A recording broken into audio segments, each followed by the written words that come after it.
Assalamualaikum warahmatullahi wabarakatuh. Alhamdulillah, hari ini dah Ramadan ke-23. Tinggal berapa hari lagi? Lagi 6 hari, lagi seminggu lah kita nak Syawal kan, menyambut Hari Raya Aidilfitri. InsyaAllah saya sambung lagi hati-hati menjaga hati ni. Hari ini setelah kita dah faham apa tu penyakit-penyakit hati semua tu kan, saya nak sambung dengan perkara-perkara yang mengeraskan hati dan juga perkara-perkara yang dapat melembutkan hati. Okey, sebelum kita teruskan, apa kata kita mulakan dengan umur kitab Fatihah. Sambil kita niat semoga ilmu yang dikongsikan ini dapat memberi manfaat kepada kita dan juga semoga kita dapat amalkannya, insya-Allah. Auzubillahi minasyaitanirrajim. Bismillahirrahmanirrahim. Alhamdulillahirabbil alamin arrahmanir rahim maliki yaumiddin. Iyyaka na'budu wa iyyaka nasta'in ihdinas siratal mustaqim siratal ladzina an'amta 'alaihim ghairil maghdubi 'alaihim waladdallin. Alhamdulillah.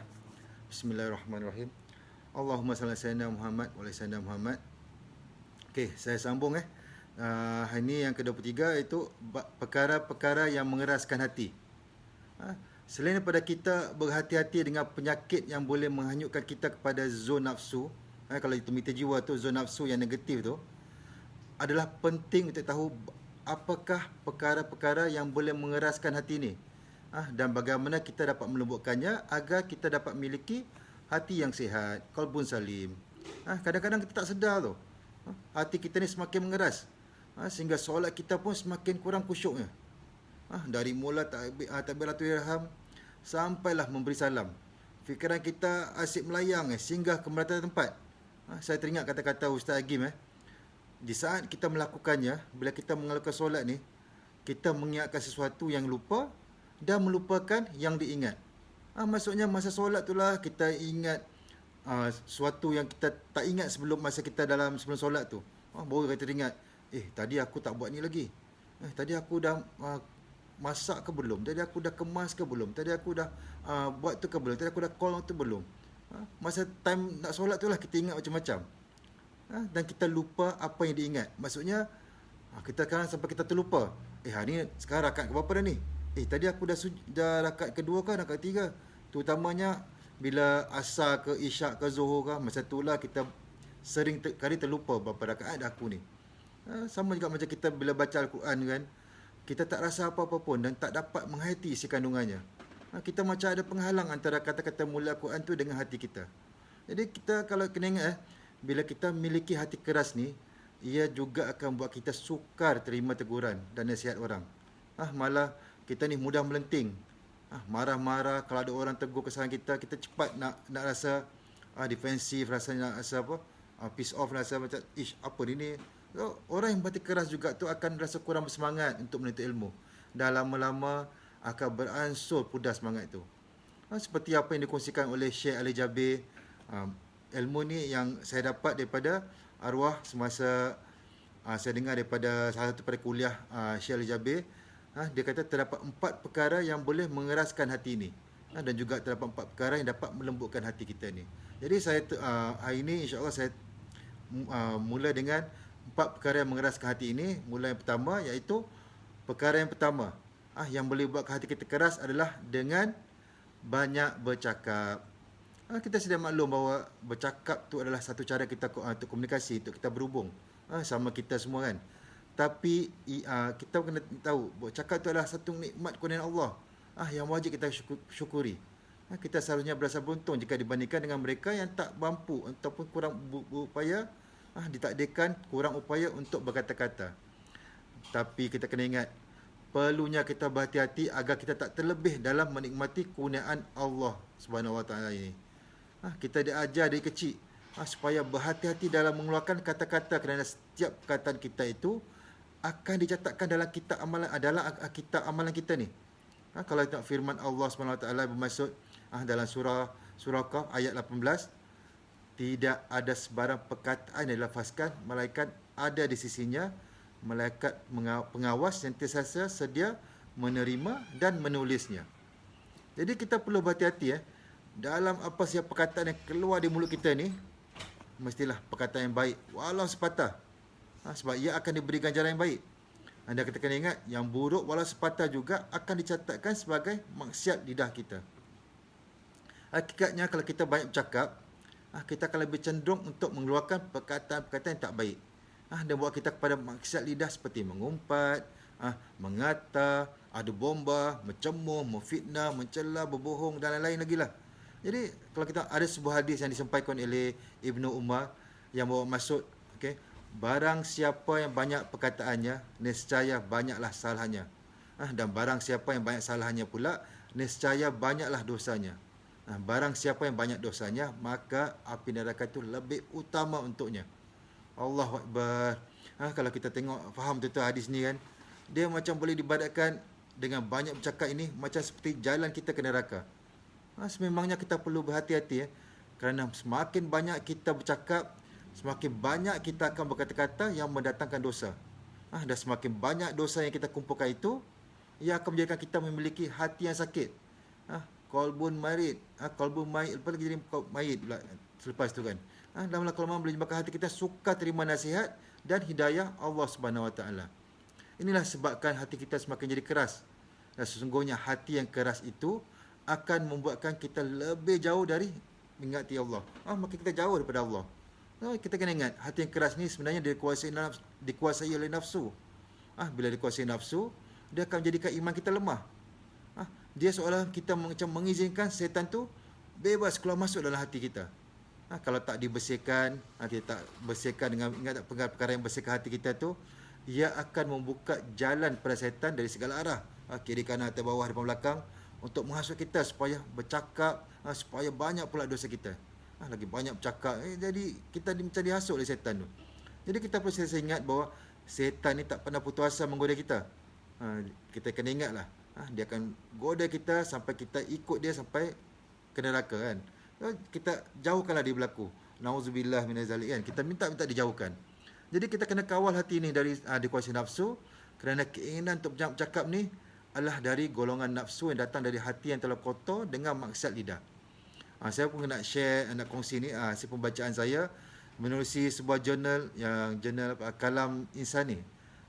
Tanda-tanda orang yang menunjukkan seseorang itu memiliki hati yang kotor dengan maksiat lidah ni adalah apabila seorang tu suka perkara-perkara macam ni. Dia ada 5 saya dah 5 lah. Nombor 1, dia bercakap apa yang didengar telinga. Orang sebegini kan, dia suka bercakap bila telinganya mendengar suatu berita atau cerita sensasi atau kontroversi. Hatinya akan dorong untuk menyampaikan apa yang dia dengarnya kepada orang lain. Dia je tak selalu duduk. Dia cerita selalu bila dia dengar benda bercakap tu kan. Kalau tengok, ingat tak kalau tengok cerita Mami Jarum tu kan, bila dengar satu benda yang berita ke sensasi tu, dia tak selalu duduk tak selalu duduk selagi dia tak bercakap perkara yang dia dengar tu. Dia akan menambahkan lagi dosanya, sebab dia bukan saja menyampaikan suatu, tapi dia akan nambah apa yang dengar di telinganya. Kadang dia macam lagi dia nak cakap, dia dah mengata, kadang dia tambah apa yang dia dengarnya tu dengan fitnah-fitnah, jadi fitnah pula. Jadi dia tak peduli berita tu betul atau tidak. Yang penting dia nak sampaikan, nak bercakap sampai tidak ada rasa tanggungjawab yang dia tak tanggungjawab lah benda tu betul tidak. Yang penting dia dapat cakap. Orang macam ni kena jaga. Sungguh perbuatan ini bukan saya dasar dosa banyak bercakap tu kan, dosa fitnah. Dia dosa berbohong. Tambah-tambah kalau benda tu tak betul. Dosa mengumpat pula tu. Okey, yang kedua, dia ni bercakap apa yang dilihat mata. Seorang sebegini kan, dia suka bercakap dan memberi komen apa yang dilihatnya. Dalam kita dengan medsos ni kan, media sosial ni, dunia tempat sepadan ni, banyak kita nampak kan keyboard warrior siapa semua. Bila kita tengok orang komen ni, macam ni kita yang suka bercakap ni, tak kira lah baik atau buruk, semua dia nak cakapkan. Hati dia tak rasa senang dengan apa dilihat. Dia akan sentiasa mencari keburukan dan cacat celah orang lain untuk diperkatakan. Orang segini kita kena hati-hati. Nombor 3 pula, dia akan bercakap perkara yang tak manfaat dan yang sia-sia. Orang macam ni sebenarnya dia lebih suka kepada dan cinta kepada dunia. Mereka ni minat dan terlalu suka dan akan bercakap mengenai perkara-perkara hiburan, permainan yang melekakan sehingga lupa kepada apa yang Allah suka. Dia fikir apa yang dia suka ialah. Dia sampai lupa itu Allah suka, tak suka, dia akan bercakap tentangnya. Benda yang tak manfaat. Kadang mereka sia-sia saja. Bukan saja ia boleh menjauhkan mereka dari Allah SWT, malah kena ingat perbuatan ini tak mendatangkan faedah langsung. Ataupun keuntungan, banyak masa akan terbang begitu saja. Macam jadi sembang kat kopi lah, sembang kosong apa semua tu kan. Okay, yang keempat, bercakap perkara yang batil. Mereka ni suka bercakap perkataan yang cakap benda yang tak elok lah, yang perkataan-perkataan tak baik, sampai perkataan lucah, percakapan yang untuk melekehkan hukum agama, percakapan untuk aniaya orang, percakapan yang suka aibkan orang, pelekeh orang, percakapan yang memfitnah dan sebagainya. Sesungguhnya dengan banyak bercakap perkara-perkara batil ni, ia boleh bawa kita kepada jalan ke mana? Ke neraka. Sebab benda-benda yang kita bercakap ni benda-benda yang dosa kan, sebab kita tak sedar. Benda kita yang banyak, semua ni Allah tak suka. Allah memang tak suka orang-orang yang bercakap benda-benda macam ni. Okay, yang kelima, mengomel, membebel, beleteh. Kebiasaannya orang suka mengomel ni kan, bebel, beleteh ni selalunya berada dalam keadaan marah. Mita jiwa dia menunjukkan emosi dia dikuasai nafsu. Dia kalau mita jiwa negatif je lah. Marah apa negatif dua kan. Dia jadi marah, dia suka cakap mengomel, bebel, meleteh, merungut. Dia tak puas hati lah, asyik benda ada dia nak cakap, dia nak bebelkan dia kan. So, ketika perbuatan ni banyak menggunakan kata-kata tau. Ngomel, bebel, beleteh. Perkataan yang diulang-ulang dan berpanjangan sampai kadang-kadang membosankan orang yang mendengar walaupun dia berniat memberi nasihat. Memang memberi nasihat bagus, tapi kalau duk cakap benda sama ulang-ulang sampai pedih telinga kan orang dengar kan.